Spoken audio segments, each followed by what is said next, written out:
Hi viewers, this is Srikanth, psychology faculty. Last వీడియోలో మనం psychology syllabus గురించి చెప్పడం జరిగింది. దాంట్లో 3 పార్ట్స్గా డివైడ్ చేయడం జరిగిందని చెప్పిన. ఒకటి శిశు వికాసం, రెండవది అభ్యాసనం, మూడవది బోధనా పద్ధతులు. దాంట్లో శిశు వికాసంలో వచ్చేసరికి మనకు ఫస్ట్ చాప్టర్ పెరుగుదల వికాస పరిణితి గురించి నేర్చుకుందాం. అయితే ఈ పెరుగుదల అంటే ఏంటంటే ఒక వ్యక్తి శరీరంలో వచ్చే అంతర్గత బహిర్గత అవయవాల పరిమాణంలో వచ్చే మార్పునే పెరుగుదల అంటాం. అంటే ఒక వ్యక్తి శరీర పరిమాణంలో వచ్చే మార్పునే. అంటే ఇక్కడ పరిమాణాత్మకమైనది ఎట్లా అంటున్నాం? పరిమాణాత్మకమైనది. ఈ పరిమాణాత్మకమైనదంటే ఒక వ్యక్తి శరీరంలో వచ్చే పరిమాణంలో మార్పు. అంటే చూడండి, ఇక్కడ చిన్న నుంచి పెద్దగా అవుతున్నాడు పిల్లాడు, అంటే అతని యొక్క శరీరంలో మార్పు వస్తుంది, అతని సైజులో మార్పు వస్తుంది. పరిమాణం అంటే ఏంది?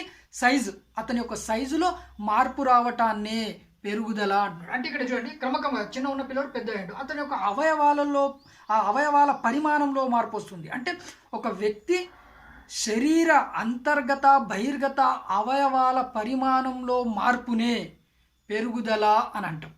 అయితే దీంట్లో ఆ బహిర్గత అవయవాలు బహిర్గతంగా పెరుగుదల, అంతర్గతంగా పెరుగుదల.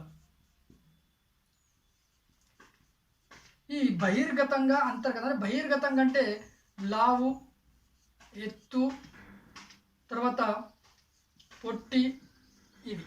అదే అంతర్గతంగా అంటే నాడీ వ్యవస్థ, తర్వాత హృదయం, తర్వాత ఊపిరితిత్తులు, వీటిలో పెరుగుదల. అవునా? బహిర్గత పెరుగుదల, అంతర్గతంగా అంటే సింపుల్గా ఒక వ్యక్తిలో వచ్చే శరీరం లోపల అంతర్గత అవయవాల బహిర్గత అవయవాల పరిమాణంలో మార్పునే పెరుగుదల అని అంటాం. అంటే ఒక వ్యక్తి శరీరంలో వచ్చే పరిమాణంలో మార్పునే, సైజులో మార్పునే పెరుగుదల అని అంటాం. అంటే ఇక్కడ చూడండి, పిల్లాడు పుట్టినప్పుడు చిన్నగా ఉన్నాడు, తర్వాత పెద్దగాయిండు, ఇంకా పెద్దగాయిండు, ఇంకా పెద్ద, అంటే క్రమక్రమంగా అతని యొక్క అవయవాలలో అతని సైజులో మార్పు వస్తుంది, పరిమాణంలో మార్పు వస్తుంది. అందుకే పెరుగుదల అనేది పరిమాణాత్మకమైనది, పరిమాణానికి సంబంధించింది అని అంటున్నాడు. అయితే ఇక్కడ చాలా స్పష్టంగా హార్లక్ ఏమనంటే పెరుగుదల అనేది, ఈ హార్లక్ అనే శాస్త్రజ్ఞ ఏమనంటే పెరుగుదల అనేది పరిమాణాత్మకమైనది, పెరుగుదల అనేది పరిమాణాత్మకమైనది అని అంటున్నాడు. అవునా? అయితే దీంట్లో మనకు ఈ పెరుగుదలకు సంబంధించినటువంటి మనకు కొన్ని పాయింట్స్ ఉన్నాయి. ఈ పాయింట్స్ని మనం ఒకసారి చూసుకున్నట్లయితే, ఫస్ట్ పాయింట్ ఏంటంటే పెరుగుదలకు సంబంధించినటువంటిది పెరుగుదల పరిమాణాత్మకమైనది. ఫస్ట్ పాయింట్ ఏంది? పెరుగుదల అనేది పరిమాణాత్మకమైనది, అంటే సైజ్కు సంబంధించింది.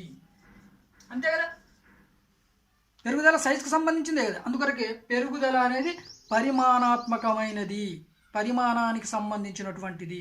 రైట్. నెక్స్ట్ రెండవ పాయింట్ వచ్చేసి పెరుగుదలను కొలవవచ్చు. పెరుగుదలను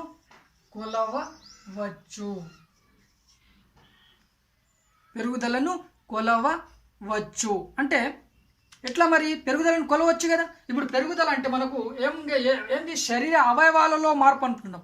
శరీర అవయవాలు అంటే వ్యక్తి యొక్క ఎత్తుని కొలవచ్చు కదా, అతని బరువును కొలవచ్చు కదా, బరువుని కొలవచ్చు, ఎత్తుని కొలవచ్చు, ఆయన ఏ విధంగా ఉన్నాడో కొలవచ్చు, అంటే చూడొచ్చుగా మనం. అంటే ఇక్కడ ఏమంటున్నాం? పెరుగుదలను కొలవవచ్చు. నెక్స్ట్ మూడవది, పెరుగుదల కొంతవరకు మాత్రమే ఉంటుంది. పెరుగుదల అనేది కొంతవరకు మాత్రమే ఉంటుంది. వాస్తవం. పెరుగుదల అనేది ఒక దశ వచ్చిన తర్వాత ఆగిపోదు. ఇప్పుడు వ్యక్తి శరీరంలో నిరంతరంగా పెరుగుదల ఉంటుందా? ఉండదు కదా. ఏదో ఒక సడన్ స్టేజ్ వచ్చేసరికి 18 లేకపోతే 21 సంవత్సరాలకు మన బాడీలో పెరుగుదల అనేది ఆగిపోతుంది. అనగా అంటే పెరుగుదల అంటే నిరంతరంగా ఉండదు కదా. నిరంతరంగా అవయవాలలో మార్పు, చేంజెస్ అనేది ఉండదు. ఏదో ఒక దశ వచ్చేసరికి పెరుగుదల అనేది ఆగిపోతుంది. నిరంతరంగా పెరుగుదల ఉంటే అది మనకుండే ఇల్లు కూడా సరిపోవు. అంటే ఏంది, ఒక ఒక పరిపక్వత, శరీర అవయవాలలో పరిపక్వత వచ్చేసరికి అప్పుడు పెరుగుదల అనేది ఆగిపోతుంది. రైట్. తర్వాత ఫోర్త్ పాయింట్ ఏంటంటే పెరుగుదల వికాసంలో ఒక భాగం. పెరుగుదల అనేది వికాసంలో ఒక భాగం అంటున్నాడు. ఈ పెరుగుదల అనేది వికాసంలో ఒక భాగం అనేది మనం వికాసం వచ్చేసరికి అక్కడ ఎలా భాగం అవుతుందో మనకు చూసుకోవచ్చు. అంటే ఇక్కడ ఏం చేయాలి, మనం పెరుగుదల అనేది వికాసంలో ఒక భాగంగా చెప్పడం జరుగుతుంది. Next fifth point.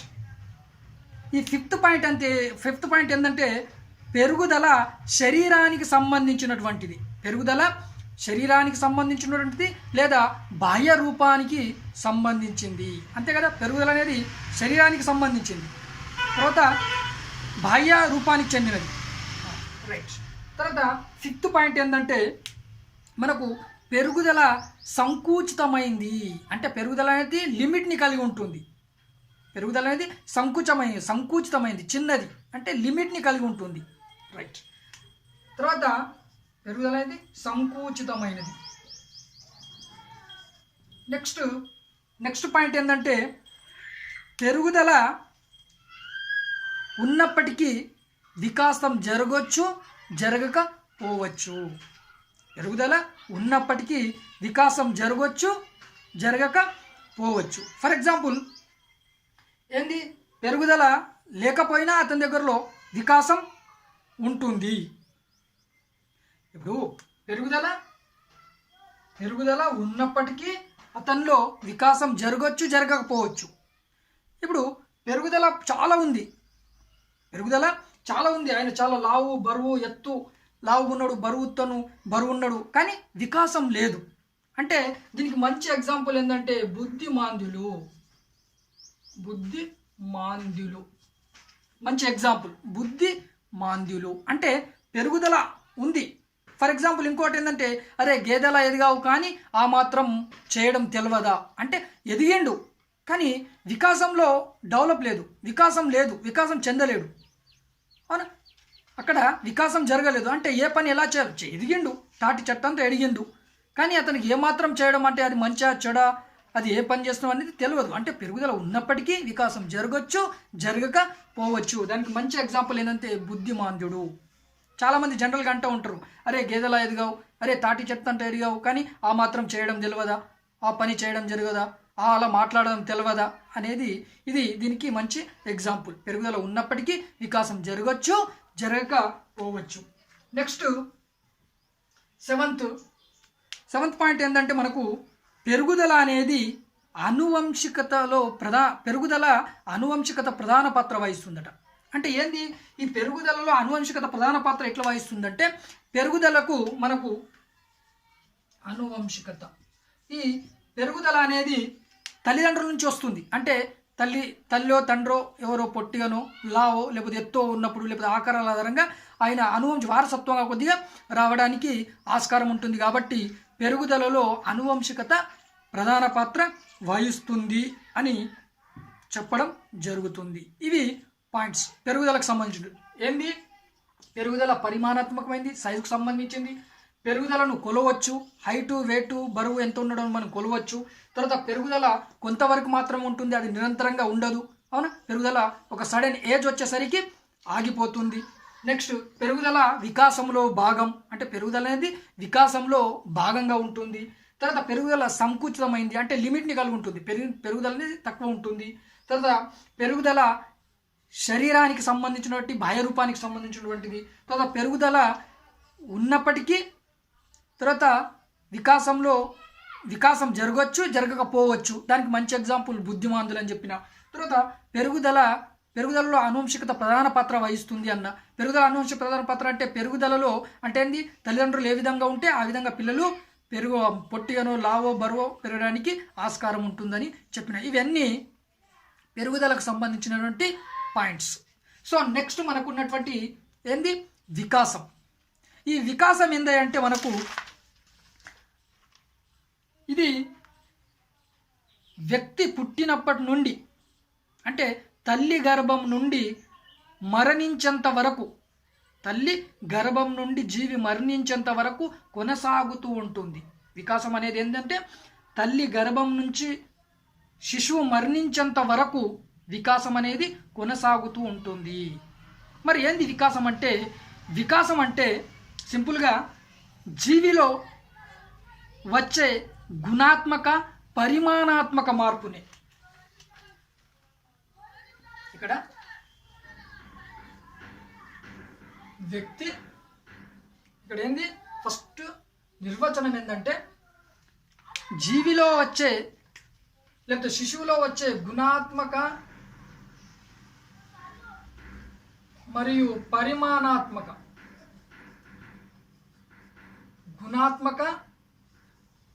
మరియు పరిమాణాత్మక మార్పులనే వికాసం అంటారు.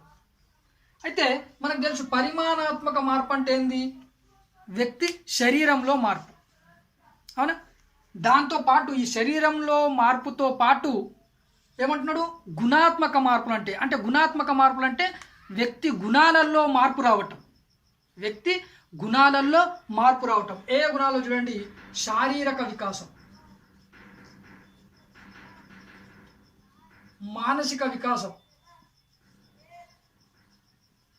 సాంఘిక వికాసం, తర్వాత ఉద్వేగ వికాసం, నైతిక వికాసం. అంటే ఈ రకమైన అన్ని గుణాలలో మార్పునే వాటన్నిటిని కలిపే గుణాత్మక అంటారు. అంటే వ్యక్తిలో గుణాత్మక పరిమాణాత్మక మార్పునే వికాసం అని అంటారు సింపుల్గా. ఈ గుణాలలో వచ్చే మార్పునే, తర్వాత శరీరంలో వచ్చే మార్పుని, శరీర అవయవాలలో వచ్చే మార్పునే వికాసం అంటారు. గుణాత్మక పరిమాణాత్మక మార్పులనే వికాసం అంటారు. అందుకని పెరుగుదల ఒక పాయింట్ చెప్పిన, ఏంది? పెరుగుదల అనేది వికాసంలో ఒక భాగం. అంటే ఇక్కడ వికాసంలో ఏం చెప్తున్నాడు? పరిమాణాత్మక గురించి కూడా చెప్తున్నాడు. అంటే శరీర అభివృద్ధి గురించి కూడా చెప్తున్నాడు. కాబట్టి అందుకొరకే పెరుగుదల వికాసంలో ఒక భాగంగా చెప్పడం జరిగింది. రైట్. ఇది గుణాత్మక వికాసం అంటే గుణాత్మక పరిమాణాత్మక మార్పునే వికాసం అని అంటారు. ఇది జీవి తల్లి గర్భం నుంచి జీవి మరణించేంత వరకు కొనసాగుతూనే ఉంటుంది వికాసం. మరి దీంట్లో మనం దీంట్లో మానసిక వికాసంలో మనకు ప్రజ్ఞ, ఇక్కడ ఏంది కనిపిస్తుంది? ఏంది? ప్రజ్ఞ, తర్వాత ఆలోచన, తర్వాత వివేచన, అలవాట్లు, తర్వాత వైఖరులు, ఇవన్నీ కూడా మానసికకు సంబంధించినటువంటి. తర్వాత సాంఘిక ఏ విధంగా ఉండాలి? నైతిక మంచి చెడు, ఉద్వేగ కోపం, బాధ, ద్వేషం, ఇవన్నీ కూడా దీంట్లో ఇవన్నీ కూడా ఒక వ్యక్తి యొక్క గుణానికి సంబంధించినటువంటి, అంటే గుణాల్లో మార్పుకు సంబంధించినటువంటిది. దాన్నే వికాసం అని అంటాం. నెక్స్ట్ మనకు దీంట్లో కొన్ని పాయింట్స్ని చూద్దాం, ఏమేమి పాయింట్స్ చెప్పడం జరుగుతుందో. అయితే ఈ వికాసానికి పెరుగుదలకు సంబంధించిన పాయింట్స్ని మనం అబ్జర్వ్ అంటే దీనికి కంపేర్ చేసుకుంటే చూద్దాం ఒకసారి ఎట్లా ఉంటుందో. అయితే దీంట్లో మనకు పెరుగుదల ఏమన్నాం? మనకు పరిమాణాత్మక మార్పు అని చెప్పడం జరిగింది. పెరుగుదల కేవలం పరిమాణానికి సంబంధించినటువంటి, సైజుకు సంబంధించినటువంటి అంటాం. అదే వికాసం అనేది పరిమాణాత్మకతో పాటు గుణానికి సంబంధించినటువంటి, అంటే ఇప్పుడు గుణాత్మకమైనది, తర్వాత పరిమాణాత్మకమైనది. గుణాత్మక పరిమాణాత్మకమైనది. వికాసం అనేది గుణాత్మక పరిమాణాత్మకమైనది. తర్వాత రెండవ పాయింట్, ఇక్కడ ఏమన్నా పెరుగుదలను కొలవచ్చు కానీ వికాసానికి కొలవలేము కానీ అంచనా వేయవచ్చు. ఏంది మరి? వికాసాన్ని కొలవగలుగుతామా? కొలవలేము. ఎందుకు? ఫర్ ఎగ్జాంపుల్ వికాసంలో గుణానికి సంబంధించిన అన్నాం, అతని యొక్క ఆలోచన విధానాలు ఉన్నాయి, అతని యొక్క ప్రజ్ఞ, మానసిక పరంగా ప్రాణిక వికాసంలో ప్రజ్ఞ చూసినాం. అతనికి గింత ప్రజ్ఞ ఉందని మనం చెప్పగలుగుతామా? అతనికి గిన్ని ఆలోచనలు ఉన్నాయని మనం చెప్పగలుగుతామా? అతనికి గింత కోపం ఉన్నదని మనం చెప్పగలుగుతున్నామా? చెప్పలేము. పెరుగుదలకి ఏంది? పెరుగుదలను కొలవచ్చు. హైట్, వెయిట్, బరువు, ఆయన ఎంత ఉండో, సైజులో ఎంత ఉన్నాడో మనం తెలుసుకోవచ్చు.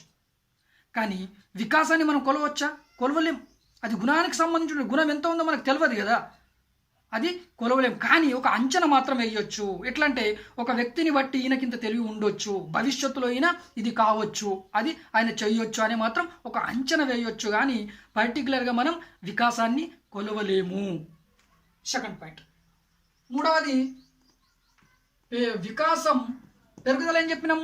పెరుగుదల కొంత దశ వరకు మాత్రమే ఉంటుంది, కానీ వికాసం అనేది జీవితాంతం కొనసాగుతుంది. జీవితాంతం వికాసం అనేది జీవితాంతం కొనసాగుతుంది, అవునా కదా? మరి ఏంది వికాసం అనేది జీవితాంతం ఎట్లా కొనసాగుతుందంటే, ఫర్ ఎగ్జాంపుల్ పక్క తడవడం అంటాం. అంటే చిన్నప్పుడు పక్క తడుస్తాడు అంటే క్రమక్రమంగా పెరుగుతున్న కొద్దీ ఆయన అలవాట్లలో మార్పు వస్తుంది. అంటే పెరుగుతున్న కొద్దీ ఆ అలవాటును ఆయన మానుకోవటం జరుగుతుంది, అవును కదా? ఇంకో ఎగ్జాంపుల్ ఏంటంటే చిన్నపిల్లోడు ఒకటి కావాలనుకుంటాడు, చిన్నతనంలో ఒకటి అది కావాలని మారం పెడతాడు. కానీ అదే కొంచెం ఎదుగుతున్నప్పుడు అతని ఆలోచనల్లో మార్పు వస్తుంది. అది నాకు అవసరం లేదు అని చెప్పేసి పెద్ద అయిన తర్వాత ఆ విషయాన్ని ఆయన మర్చిపోతాడు. అంటే ఏంది ఇక్కడ ఆలోచనలో మార్పు, ఆయన గుణంలో మార్పు వస్తుంది. అక్కడ కూడా అలవాటులో మార్పు వచ్చింది. అంటే చిన్నప్పుడు పక్క తోడటం క్రమక్రమంగా పెరుగుతున్న కొద్దిగా దాన్ని ఆ అలవాటుని మానుకోవడం జరుగుతుంది. అంటే మార్పు వచ్చింది, అవునా? తర్వాత ఇక్కడ చూడండి, ఇప్పుడున్నటువంటి కోపం, ప్రేమ, అంటే ఇప్పుడున్న ప్రేమ కూడా అప్పుడు ఉంటుంది. అంటే ఇట్లా కంటిన్యూస్గా నడుస్తుంది. వికాసం అనే జీవితాంతం ఉంటుంది. ఫర్ ఎగ్జాంపుల్ చదవండి, ఇప్పుడు మనం ఒక ఇవాళ రేపు చనిపోతా అనే ముసలు, అంటే ఆయన ఎప్పుడైతే చిన్నతనంలో ఉన్నా కూడా అతని పేపర్ చదువుతున్నప్పుడు, బుక్ చదువుతున్నప్పుడు తెలివిని సంపాదించిండో, అదే తెలివిని రేపు ఇప్పుడు రేపు మరణిస్తాడు ఆ ముసలి అనేటతను కూడా అతను ఒక పేపర్, ఒక బుక్ ఆధారం కొద్ది జ్ఞానాన్ని సంపాదించుకోవడానికి ఆస్కారం ఉంటుంది. అంటే ఇప్పుడు ఏదైతే కొత్త బుక్ చదివి జ్ఞానాన్ని సంపాదించాడో, అది మరణించేంత వరకు కూడా, రేపు పొద్దున మరణిస్తాడు ఆ ముసలతను అన్నా కూడా ఆయన పేపర్ చదివి ఏదో కొంత జ్ఞానాన్ని సంపాదించుకోగలుగుతాడు. అంటే ఏమంటాడు, వికాసం అనేది నిరంతరంగా, అంటే జీవితాంతం కొనసాగుతుంది. అంటే ఏంది, గుణానికి సంబంధించి గుణాల్లో మార్పు రావటం అన్నమాట. ఇది వికాసం అనేది జీవితాంతం కొనసాగుతుంది. తర్వాత వికాసాన్ని మనం ఏది గుణాత్మకమైనది 3 పాయింట్ 4 పాయింట్స్. నాలుగో పాయింట్ ఏంటంటే వికాసం అంతర్గతంగా జరుగుతుంది. వికాసం అనేది అంతర్గతంగా, అంటే వికాసం మనకు తెలియదు, అవునా? తెలివి ఎట్లా అభివృద్ధి చెందిందని మనకు తెలుస్తుందా? తెలియదు. అది అంతర్గతంగా జరుగుతుంది. ఆయనకు ఆలోచన ఎంత ఉంది మనం చూడలేంగా, అంతర్గతంగా జరుగుతుంది. అది ఆయన అలవాట్లు ఏ విధంగా మారుతున్నాయో మనకు తెలుస్తుంది. అంటే అంతర్గతంగా జరిగేటువంటి అంశాలు అవి అంతర్గతంగా జరుగుతుంది. తర్వాత అంతర్గతంగా జరుగుతుంది. ఇవి బహిర్గతంగా, పెరుగుదల బహిర్గతంగా జరుగుతుంది, కనిపిస్తుంది మనకు, బాహ్య రూపానికి సంబంధించినటువంటి అది. తర్వాత అంతర్గతంగా జరుగుతుంది. తర్వాత వికాసం అనేది విస్తృతమైంది, సమగ్రమైనది, విస్తృతమైంది. వికాసం అనేది విస్తృతమైంది అంటే చూడండి, శారీరక వికాసం గురించి చెప్తుంది, మానసిక వికాసం గురించి చెప్తుంది, సాంఘిక వికాసం గురించి, నైతిక వికాసం, ఉద్వేగ వికాసం, ఇట్లా అన్నిటి గురించి చెప్తుంది. కాబట్టి అది విస్తృతమైంది, అవునా? విస్తృతమైంది, సమగ్రమైంది, విస్తృతమైంది. వికాసం అనేది సమగ్రమైంది, వికృతమైంది. కానీ పెరుగుదల అనేది సంకుచితమైంది అని చెప్పిన, లిమిట్గా, అంటే కొద్దిగా ఉంటుందని చెప్పిన, అవునా? తర్వాత ఇది విస్తృతమైనది. తర్వాత ఆరవది, పెరుగుదల లేకపోయినా వికాసం జరగవచ్చు. పెరుగుదల లేకపోయినా వికాసం అనేది జరగవచ్చు. ఎట్లా? ఫర్ ఎగ్జాంపుల్ దీనికి మంచి ఎగ్జాంపుల్ ఏంటంటే, పెరుగుదల లేకపోయినా వికాసం జరగవచ్చు. దీనికి మంచి ఎగ్జాంపుల్ మరుగుజ్జు. అంటే ఈయన ఎదగకపోయినా, ఈయన హైట్ ఎదగకపోయినా, అంటే పొట్టిగా ఉండని ఉన్నా కూడా అతనిలో వికాసం జరుగుతుంది, అవునా? అంటే ఏదో సామెత ఉంటుంది, పొట్టివాడికి పుట్టడు బుద్ధులు. అంటే ఏంటంటే పొట్టి ఉన్నా కూడా అతనిలో గుణాల్లో మార్పు వస్తున్నది, అవును? అతనిలో తెలివి ఉంది, మంచి చెడు గురించి తెలుసుకుంటున్నాడు. సో ఏంటంటే ఇక్కడ పెరుగుదల లేకపోయినా వికాసం జరుగుతుంది. దానికి మంచి ఎగ్జాంపుల్ మరుగుజ్జు, అవునా? రైట్. తర్వాత వికాసంలో అనువంశికత, ఈ వికాసంలో అనువంశికత తర్వాత పరిసరాల ప్రధాన పాత్ర వహిస్తాయట. వికాసంలో అనువంశికత, పరిసరాల ప్రభావం అనేది ప్రధాన పాత్ర వహిస్తుందట.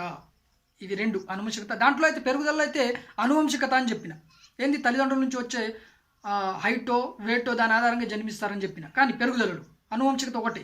కానీ వికాసంలో వచ్చేసరికి అనువంశికతతో పాటు పరిసరాలు కూడా ప్రధాన పాత్ర వహిస్తాయి అంటున్నాడు. మరి ఏంది వికాసంలో అంటే ఏంది? ఇప్పుడు వికాసంలో అనువంశికత పాత్ర ఏంటంటే తల్లిదండ్రులకు ఉన్నటువంటి తెలివితేటల్ని పిల్లలకు రావటం. తర్వాత దాంతోపాటు పరిసరాల ప్రభావం ఏ విధంగా ఉంటుందంటే ఆ తెలివి ఏదైతే ఉందో, ఏదైతే నీకు నాలెడ్జ్ ఉందో ఆ నాలెడ్జ్ ఏంది దాన్ని నువ్వు ఉపయోగించి, అంటే నీ యొక్క పరిసరాలు చుట్టుపక్కల వాళ్ళని చూసి, చుట్టుపక్కల వాళ్ళు ఏ విధంగా అయితే కష్టపడి ఒక మంచి జాబ్ని సంపాదించడం జరిగిందో దాన్ని దృష్టిలో పెట్టుకుని ఆ పరిసరాల ప్రభావంతో నువ్వు కూడా కష్టపడి ఏదో సాధించాలి, ఏదో ఉద్యోగం సాధించడం చెయ్యాలి. అంటే ఏంది పరిసరాల ప్రభావం కూడా నీపైన ఉంటుంది. అంటే వికాసంలో అనువంశికతతో పాటు పరిసరాల ప్రభావం కూడా ఉంటుంది. ఆ పరిసరాల ఆధారంగా నువ్వు కష్టపడి ఒక ఉద్యోగాన్ని సంపాదించగలుగుతావు. ఇది వికాసంలో అనువంశికత తర్వాత పరిసరాల యొక్క ప్రధాన పాత్ర అనేది మనం చెప్పగలుగుతాం. తర్వాత వికాసంలో పెరుగుదల అనేది ఒక అంతర్భాగం అని చెప్పిన. వికాసంలో పెరుగుదల అనేది ఒక అంతర్భాగం. వాస్తవం శారీరక ఇట్లా పరిమాణాత్మకమైంది అని చెప్పిన శారీరక వికాసం ఉంది కదా వికాసంలో. సో అందుకొరకే వికాసంలో పెరుగుదల అనేది ఒక అంతర్భాగంగా చెప్పడం జరుగుతుంది అని చెప్పిన. అవునా? ఇవన్నీ కూడా వికాసానికి సంబంధించినటువంటి అంశాలు. అవునా? దీంట్లో ఏంది ఇది పరిమాణాత్మకమైంది, ఇది గుణాత్మక పరిమాణాత్మకమైంది.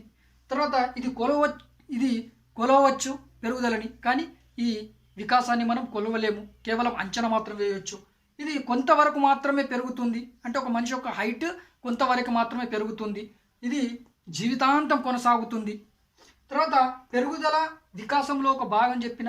ఇక్కడ పెరుగుదల వికాసంలో పెరుగుదల ఒక అంతర్భాగం అని చెప్పిన, ఎందుకంటే అది శారీరక వికాసం గురించి కూడా చెప్తుంది కాబట్టి పెరుగుదల వికాసంలో ఒక అంతర్భాగం అని చెప్పిన. తర్వాత ఇది పెరుగుదల అనేది సంకుచితమైనది చెప్పిన, తక్కువ అంటే లిమిట్ని కలిగి ఉంటుందని చెప్పిన. కానీ వికాసం అనేది విస్తృతమైంది, సమగ్రమైంది, అంటే చాలా అంటే విస్తృతమైంది, ఎక్కువ అంశాలతో కూడుకున్నది. తర్వాత వికాసంలో అనువంశికత ప్రధాన పాత్ర వహిస్తుందని చెప్పిన, కానీ పెరుగుదలలో అనువంశికత ప్రధాన పాత్ర వహిస్తుందని చెప్పిన. కానీ వికాసంలో అనువంశికత తర్వాత పరిసరాల ప్రభావం ఎక్కువగా ఉంటుందని చెప్తున్నా. దాంతోపాటు ఇక్కడ ఇది శారీరానికి సంబంధించినటువంటిది, భయరూపానికి సంబంధించినది, ఇది కనిపిస్తుంది, ఇది అంతర్గతంగా జరుగుతుంది. అవునా? ఇది వికాసం అనేది అంతర్గతంగా జరుగుతుంది. వీటన్నిటి కూడా డిఫరెన్సెస్, అంటే పెరుగుదలకు ఉన్నటువంటి పాయింట్స్, ఇటు వికాసంలో ఉన్నటువంటి పాయింట్స్. నిర్వచనాలు హార్లాక్ అనే శాస్త్రవేత్త దీనికి ఏమన్నాడు? పరిమాణాత్మకమైనది అన్నాడు. వికాసానికి పరిమాణాత్మకతో పాటు గుణాత్మకమైందని కూడా చెప్పడం జరిగింది. అయితే ఈ వికాసానికి కొందరు శాస్త్రవేత్తలు కొన్ని నిర్వచనాలు ఇవ్వటం జరిగింది. ఒకసారి ఆ నిర్వచనాలు చూద్దాం. ఈ నిర్వచనాలు ఏంటంటే ఒక శాస్త్రవేత్త అండర్సన్ అనే శాస్త్రవేత్త ఏమని చెప్పిందంటే, అండర్సన్ ఏమన్నా చెప్పంటే వికాసం అంటే ఆకార్యాలను, జీవి ఆకార్యాలను తర్వాత పాకార్యాలను, జీవి యొక్క ఆకారాలను తర్వాత ప్రాకార్యాలను, జీవి యొక్క ఆకారాలను ప్రాకార్యాలను ఏమంటున్నాడు? సమైక్యం చేసి విశదపరిచి సంక్లిష్ట ప్రక్రియనే వికాసం అంటున్నాడు. అంటే ఏంది? వ్యక్తి యొక్క ఆకారాలు, స్ట్రక్చర్, శరీర అవయవాలను, తర్వాత అతని యొక్క విధులను, ప్రాకార్యాలంటే విధులు, వారు నిర్వర్తించే విధులను సమయక్కం చేసి విశదపరిచే సంక్లిష్ట ప్రక్రియనే వికాసం అని చెప్పేసి అండర్సన్ చెప్పడం జరుగుతుంది. తర్వాత సెకండ్ క్రైగ్. ఈ క్రైగ్ అనే శాస్త్రవేత్త ఏమని చెప్పిందంటే, జీవిత వలయంలో ఆలోచనలు, సంరచనను, ప్రవర్తనలో మార్పులు తెచ్చే ప్రక్రియలను వికాసం అంటున్నాడు. జీవిత వలయంలో ఆలోచనలు, సంరచనలు, ప్రవర్తనలో మార్పును తెచ్చే ప్రక్రియల్ని వికాసం అని చెప్పడం జరుగుతుంది. ఇది పెరుగుదల వికాసానికి సంబంధించినటువంటి టాపిక్. నెక్స్ట్ మనం పరిపక్వత గురించి మనం ఒకసారి నెక్స్ట్ క్లాస్లో మనం కంటిన్యూ చేసుకుందాం. అయితే దీనికంటే ముందు ఏంటంటే, మీరు నా వీడియోస్ మీకు ఎప్పటికప్పుడు అందుబాటులోకి రావాలంటే మీరు లైక్ చేయండి, తర్వాత సబ్స్క్రైబ్ చేసుకోండి. నేను ఏ వీడియోలు అయితే పెడతానో ఆ వీడియోలు మీకు నోటిఫికేషన్ రూపంలో రావడానికి ఆస్కారం ఉంటుంది. సో ఇక్కడ నుంచి పరిణితి కంటిన్యూస్గా సిలబస్ గురించి వీడియోస్ చేసి పెడతాను, అది చూడండి. దీనికి సబ్స్క్రైబ్ మాత్రం చేయండి. Thank you one and all.